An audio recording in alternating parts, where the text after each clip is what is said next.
J'étais en plein milieu d'une visioconférence avec plusieurs actionnaires lorsque le groupe de ma classe du lycée, qui était resté silencieux pendant une décennie, a soudainement explosé de notifications.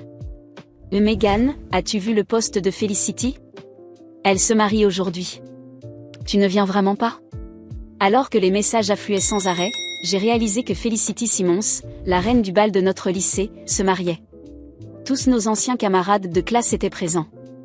J'ai répondu en essayant de garder mon calme professionnel. Désolée, je suis débordée par le travail en ce moment.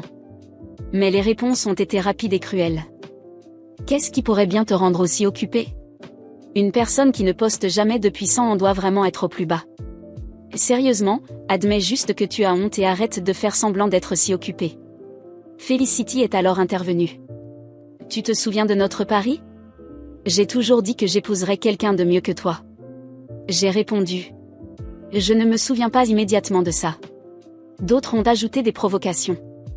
Le mari de Felicity est le PDG d'une entreprise cotée en bourse. Ils ont même envoyé plus de 100 voitures de luxe pour la chercher aujourd'hui. On dirait que tu es préoccupé par la comparaison avec sa vie, alors tu fais semblant d'oublier. Peut-être que tu es tellement fauché que tu ne peux même pas te permettre un cadeau de mariage. Pourquoi ne pas lancer une collecte en ligne pour contribuer? Au milieu de cette avalanche de commentaires, Felicity m'a à nouveau mentionné, affichant une fausse générosité. J'espère vraiment que tu pourras venir à mon mariage pour être témoin de mon bonheur. Puisque nous sommes camarades de classe, mon mari pourra t'arranger un travail de femme de ménage. Avec cela, elle a posté une superbe photo d'elle et de son mari en tenue de mariage. Ma mâchoire est tombée en voyant le visage de son mari. C'était Logan Ridley, mon mari, celui qui avait épousé ma famille. Les doigts tremblants, j'ai répondu. Bien sûr, je viendrai sûrement pour témoigner de ton bonheur. Juste après avoir envoyé le message, mon téléphone a vibré avec un message de Logan. Salut, ma chérie. Aujourd'hui, je vais rendre visite à mes parents dans ma ville natale. J'ai déjà préparé le dîner et l'ai laissé au réfrigérateur pour toi. Il suffit de le réchauffer. Je t'aime toujours. Logan avait emménagé chez moi il y a 3 ans, toujours aux petits soins et s'occupant de tout. Même lorsqu'il sortait, il n'oubliait jamais de prévoir ce dont j'avais besoin pour la journée. Ses attentions me touchaient autrefois, mais maintenant, tout cela me semblait absurde. Je mis fin à la visioconférence brutalement, pris la voiture et me rendis à l'adresse partagée par Felicity dans le groupe. À mon arrivée, j'aperçus une grande bannière rouge suspendue à l'entrée, souhaitant chaleureusement la bienvenue à Monsieur Ridley, président de All Grand Group, pour le mariage. Sous cette bannière se tenait Felicity, magnifique dans une robe de mariée blanche haute couture, impatiente de voir arriver son mari. Une foule d'anciens camarades l'entourait, débordante d'enthousiasme. Felicity, tu nous as bien caché ça. Nous ne savions pas que tu allais épouser le PDG de All Grand Group. Et sérieusement, Monsieur Ridley est un entrepreneur bien connu. Tu as décroché le gros lot, Felicity. Tu vas entrer dans la haute société. N'oublie pas les petites gens comme nous. Même notre professeur de lycée, Amanda Lann, était là, faisant l'éloge de Felicity. Felicity, dès la première fois que je t'ai vue, j'ai su que tu étais destinée au succès. C'est pour cela que je ne t'ai jamais grondé pour tes notes. Je savais que tu étais née pour être riche et que tu n'avais pas besoin de t'appuyer sur les résultats académiques. Alors que la foule la couvrait de compliments, Felicity affichait un sourire triomphant, les yeux scintillants de satisfaction. Logan, apparemment sans ambition, avait vécu avec moi pendant des années. Pour l'aider à gagner de l'expérience, je lui avais confié la plus petite entreprise que je possédais, All Grand Group. Je ne savais pas alors que ce serait ce capital qu'elle utiliserait maintenant pour briller. Quand je suis entrée, les camarades, qui l'encensaient un instant plus tôt, ont froncé les sourcils en me voyant, leur regard empreint de mépris. Un des acolytes de Felicity a remarqué la voiture derrière moi et s'est approché avec un sourire narquois. Megan, tu es vraiment incroyable. Tu as loué une Bentley juste pour venir au mariage de Felicity et sauver les apparences? Les autres se sont joints aux moqueries. Pas étonnant que tu aies eu le courage de venir. Tu voulais juste faire semblant d'être riche, n'est-ce pas? Louer une voiture comme ça doit coûter au moins 3 mois de salaire. Certaines personnes adorent se donner en spectacle. Gardant mon calme, j'ai répondu. En réalité, c'est ma voiture. Avant que je puisse organiser mes pensées, Felicity s'est plantée devant moi, furieuse. Elle a levé la main et m'a giflé violemment. Ta voiture? C'est clairement celle de mon mari. Je soupçonnais qu'il voyait quelqu'un d'autre, et maintenant je découvre que c'est toi, sale traîné. Comment oses-tu venir à mon mariage en conduisant la voiture de mon mari pour me narguer ? Les yeux de la foule se sont écarquillés de surprise et d'incrédulité. Felicity, cette voiture appartient vraiment à ton mari, s'exclama un camarade. Bien sûr que oui. Pourquoi mentirais-je, répondit Felicity, pleine de fierté. Elle sortit son téléphone et commença à montrer des photos d'elle et de Logan ensemble dans la voiture. Il y avait des images où ils étaient blottis l'un contre l'autre et d'autres où ils étaient assis sur le capot, semblant intimes. Les détails de l'intérieur et la plaque d'immatriculation étaient reconnaissables sans aucun doute. La foule resta bouche bée. Mon Dieu, c'est bien la voiture du mari de Felicity. Cela signifie que Megan est l'autre femme. Le visage de Felicity se déforma en une grimace de colère. Pas étonnant que tu sois restée si discrète toutes ces années. Tu jouais le rôle de la maîtresse tout ce temps. Les moqueries redoublèrent, avec des murmures et des regards accusateurs. Je pensais que Megan était une fille exemplaire. Maintenant, rien que d'y penser, ça me dégoûte. Apparemment, elle était désespérée de trouver un homme riche et s'est jetée à ses pieds. Même Amanda, la professeure, me regarda avec mépris. Et Megan, je t'en prie, ne dis jamais que tu as été mon élève. Je n'ai jamais enseigné à quelqu'un d'aussi immoral. Le chaos s'intensifia. Dans un accès de rage, j'ai arraché mon manteau de créateur et l'ai jeté à la poubelle. Je regardais Felicity, la voix ferme. Avant de faire des accusations, demande à Logan qui est la véritable maîtresse. Furieuse, Felicity saisit une clé et grava les mots « Maîtresse meurt » sur la carrosserie de ma voiture. Je restais impassible en observant la scène. J'espère que vous êtes prêts à assumer les conséquences. Je suis restée là quelques minutes de plus, observant Felicity entourée par ses camarades. Ils riaient, se vantaient et échangeaient des regards de supériorité, complètement inconscients de ce qui les attendait. Chaque insulte, chaque petit ricanement était comme du carburant alimentant la fureur qui bouillonnait en moi. Ils avaient fait une grave erreur, ils s'étaient attaqués à la mauvaise personne. J'ai pris une profonde inspiration, sentant le goût de la vengeance sur le bout de ma langue. Cette fois, j'allais savourer chaque instant. Quand je suis revenue à ma voiture détruite, je n'ai pas prêté attention aux vitres brisées ou aux rayures sur la carrosserie. Dans le coffre, en plus du dossier contenant les documents, se trouvaient des objets précieux, des tableaux de vente aux enchères et des antiquités rares. Je savais exactement combien ils valaient, et très bientôt, Felicity et les autres découvriraient à quel point il coûte cher de jouer avec moi. J'ai pris le dossier et je suis partie sans me retourner. Les rires et les remarques offensantes résonnaient encore tandis que je m'éloignais, mais cela ne m'atteignait plus. Ils allaient payer. Et cher. En rentrant chez moi, chaque détail méticuleusement arrangé par Logan semblait une ironie cruelle. Le dîner était dans le réfrigérateur, le canapé disposé comme il savait que j'aimais, et un petit mot posé sur la table disait « Prends soin de toi, mon amour. Je reviens bientôt. Je t'aime. » C'était comme s'il avait deux visages, le mari parfait pour moi et le fiancé de la nouvelle épouse qui se vantait maintenant de l'avoir volé. Il croyait que j'accepterais tout en silence. Pauvre garçon. Il était temps de lui montrer que je n'avais jamais été la personne faible qu'il pensait. J'ai pris mon téléphone et passé quelques appels. Mon avocat, toujours efficace, m'a confirmé que le processus de transfert de tous les actifs était presque terminé. En quelques heures, Logan et Felicity n'auraient plus rien. L'entreprise, la maison, et même les actions que j'avais temporairement mises à son nom, reviendraient à moi. Satisfaite de l'avancement, j'ai envoyé un message à Logan.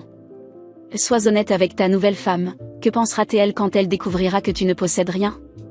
Quelques minutes plus tard, il m'a appelé, sa voix désespérée. Que as-tu fait, Megan ? Es-tu devenue folle ?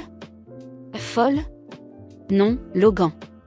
Je récupère simplement ce qui m'appartient. Si Felicity pensait qu'elle épousait un PDG riche, elle ferait mieux de se préparer à la vérité. Il a essayé de s'expliquer, de supplier, puis de me menacer. Mais il était trop tard. Je lui ai raccroché au nez sans la moindre hésitation. Avec chaque minute qui passait, mon contrôle sur la situation devenait plus fort. Et bientôt, lui et Felicity seraient confrontés au cauchemar qu'ils avaient eux-mêmes créé. Le lendemain matin, je me suis levée tôt et me suis rendue au siège de l'entreprise que Logan gérait. J'y suis entrée avec confiance, en quelques minutes, j'ai fait l'annonce qui marquerait la fin de son règne. À partir d'aujourd'hui, toutes les opérations reviennent sous mon contrôle. Logan Ridley est officiellement démis de toutes ses fonctions au sein de Wall Grand Group. Les employés étaient stupéfaits. Des murmures et des regards surpris circulaient, mais personne n'a osé contester. Il savait qui j'étais, plus important encore, il savait que mon pouvoir était bien réel. Avant de partir, j'ai envoyé un communiqué à toute la presse locale annonçant que Logan et Felicity n'avaient plus aucun lien avec l'entreprise. Désormais, en plus d'être ruinés, ils seraient sans crédibilité. Dans l'après-midi, alors que je finalisais quelques détails supplémentaires, j'ai reçu un appel inattendu d'un ancien camarade présent au mariage. « Megan, tu ne vas pas le croire. Felicity est en pleine crise. Elle vient de découvrir que Logan ne possède rien et jette toutes ses affaires dans la rue. » Je souris intérieurement, satisfaite. C'était exactement ce à quoi je m'attendais. Felicity, la femme qui croyait d'avoir tout gagné, réalisait maintenant que son mariage n'était qu'un mensonge. J'ai décidé d'y aller pour assister au spectacle. À mon arrivée chez eux, la scène était encore meilleure que je ne l'avais imaginé. Felicity se tenait au milieu du trottoir, hurlant et lançant des valises en direction de Logan, tandis qu'il tentait désespérément de s'expliquer. « L'espèce de bon à rien ! Tu m'as menti !» cria-t-elle, les larmes de rage coulant sur son visage. « Je peux tout expliquer, Felicity. » C'était un malentendu, implorait Logan. Mais il n'y avait plus de retour possible. Les voisins regardaient la scène, certains en train de filmer avec leur téléphone. Je m'approchais silencieusement, savourant chaque seconde de leur humiliation publique. « Je t'avais dit de demander qui était la véritable maîtresse, Felicity, déclarai-je, interrompant leur dispute. Elle me lança un regard plein de haine, mais elle savait qu'elle ne pouvait rien faire.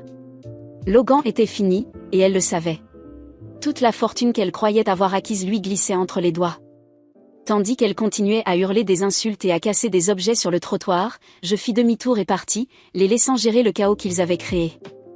Dans les jours qui suivirent, leur chute fit la une de tous les journaux locaux. Felicity fut exposée comme une femme intéressée, finissant avec rien d'autre que des dettes. Logan, quant à lui, fut perçu comme un homme faible et manipulateur, incapable de maintenir une quelconque stabilité. Et moi ? Je suis allée de l'avant, plus forte que jamais. Désormais, avec l'entreprise sous mon contrôle et ma réputation restaurée, chaque pas que je fais me rappelle qu'il ne faut jamais sous-estimer qui nous sommes. Et toujours, se souvenir que la vengeance c'est un plat qui se mange froid. J'ai passé les jours suivants à organiser soigneusement la clôture de ce chapitre de ma vie.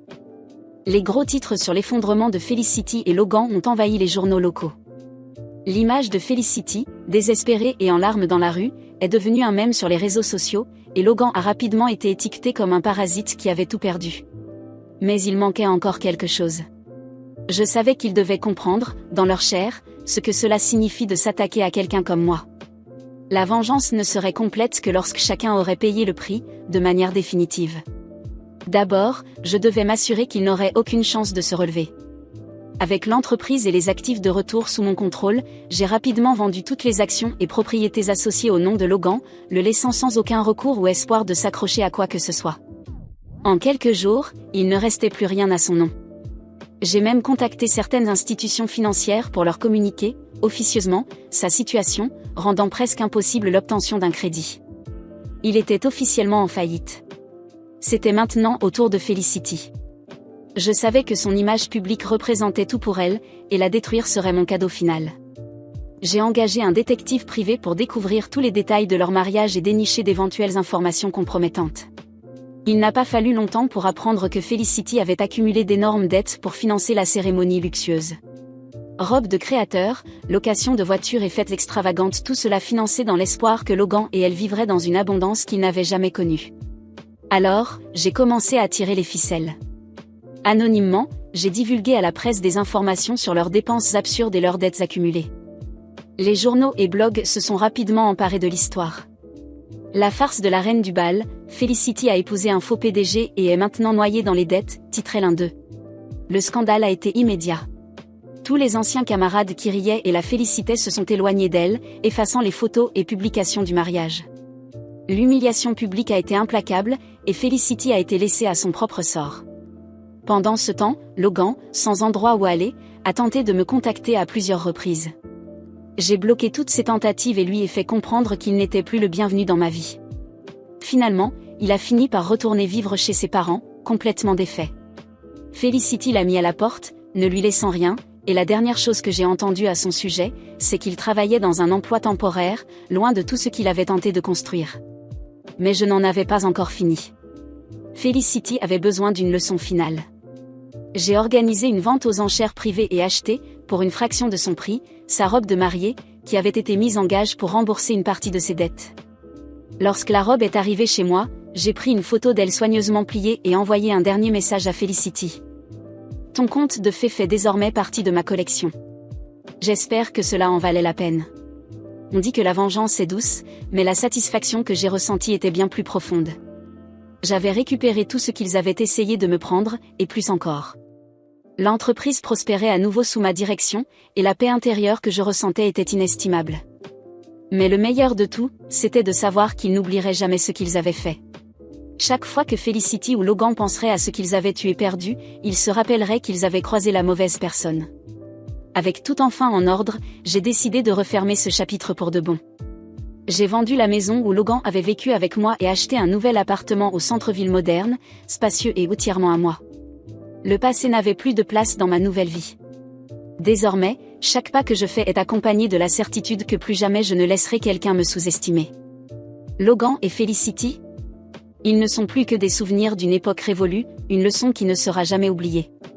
Et tant que je continuerai à avancer, avec l'entreprise prospérant et ma vie en équilibre, une chose est certaine, si un jour ils tentent de se relever, ils resteront toujours dans l'ombre de ma victoire. Aujourd'hui, ma vie est complètement différente, et chaque pas que j'ai fait jusqu'ici m'a rappelé qu'il arrive que perdre soit simplement le premier pas vers une véritable victoire. Le passé, avec toutes ses trahisons et humiliations, semble lointain, comme une tempête qui est passée et n'a laissé derrière elle qu'un ciel dégagé. Je ne regarde plus en arrière avec colère, seulement avec satisfaction. Cet épisode m'a appris une leçon précieuse, ne jamais laisser personne définir ma valeur et toujours garder le contrôle de mes propres victoires. L'entreprise, sous ma direction, non seulement s'est redressée mais a prospéré. Ces dernières années, j'ai ouvert de nouvelles filiales, conclu des partenariats internationaux et étendu nos activités vers des marchés que Logan n'aurait jamais pu imaginer. Aujourd'hui, All Grand Group est l'une des entreprises les plus reconnues dans le secteur, et je suis célébrée non seulement comme une femme d'affaires accomplie, mais aussi comme quelqu'un qui s'est relevé en plein chaos. Chaque succès est un rappel que le pouvoir ne réside jamais dans les mains de ceux qui tentent de vous enlever quelque chose, mais dans la manière dont vous répondez à ces tentatives. Avec le temps, j'ai acquis ma liberté dans tous les sens du terme. J'ai emménagé dans un appartement spacieux et moderne au centre-ville, avec vue sur l'horizon. J'ai veillé à créer un espace entièrement à moi, sans vestige du passé, seulement tourné vers un avenir brillant que j'ai construit de mes propres mains. Chaque détail de cet endroit reflète ce que je suis devenue forte, indépendante et déterminée. Mon dressing abrite désormais non seulement les vêtements dont j'avais toujours rêvé, mais aussi la robe de mariage de Felicity, conservée comme une relique personnelle. Une preuve, non pas de haine, mais de victoire. Et Logan et Felicity? Ils sont devenus des ombres de ce qu'ils étaient autrefois. Logan, d'après ce que j'ai entendu, est piégé dans un cycle sans fin d'emploi temporaire, incapable de trouver une stabilité financière. Felicity, quant à elle, a sombré dans l'oubli, vivant d'apparence et tentant désespérément de préserver le peu de dignité qui lui reste. De temps à autre, un ancien camarade évoque, avec un brin de commérage, comment elle essaie de reconstruire sa vie, mais rien de ce qu'elle fait n'aura jamais l'éclat qu'elle pensait posséder autrefois. Moi, en revanche, j'ai véritablement avancé. J'ai voyagé à travers le monde, rencontré des personnes formidables et bâti un réseau de contacts qui m'a ouvert encore plus de portes. J'ai aussi appris à prendre soin de moi de façon que je négligeais auparavant en pratiquant le yoga, la méditation, et en investissant dans la thérapie. Cela n'a jamais été à propos d'eux. Cela a toujours été à propos de moi. De ma capacité à transformer chaque coup en une opportunité de croissance. Récemment, j'ai été invitée à donner des conférences sur le dépassement de soi et le leadership. C'est amusant de penser que les gens veulent maintenant entendre mon histoire, non pas pour le drame, mais pour l'inspiration. Je parle de résilience, et du fait qu'il ne faut jamais laisser des défaites temporaires définir qui nous sommes. Et bien que je ne mentionne jamais de nom, ceux qui connaissent l'histoire savent que j'ai transformé ce qui aurait pu être ma chute en tremplin vers une vie meilleure. De temps en temps, je reçois encore des messages anonymes de numéros inconnus, probablement de Logan ou Felicity, tentant de se reconnecter. Ils restent sans réponse. Il n'y a plus rien qu'ils puissent dire ou faire pour changer ce qui a été fait.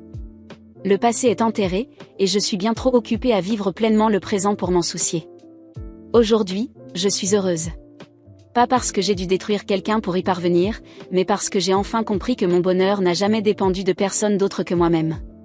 La liberté que je ressens est absolue, et savoir que Logan et Felicity vivent dans l'écho des choix qu'ils ont fait m'apporte une immense paix intérieure. Alors, si vous me demandez comment je vais aujourd'hui, la réponse est simple, mieux que jamais. Chaque succès que je remporte est une preuve que je suis plus forte que n'importe quel obstacle que la vie pourrait mettre sur mon chemin. Et le meilleur dans tout cela ? Savoir que, quoi qu'il arrive, ma victoire sera toujours plus grande que toute défaite qu'ils auraient pu planifier pour moi.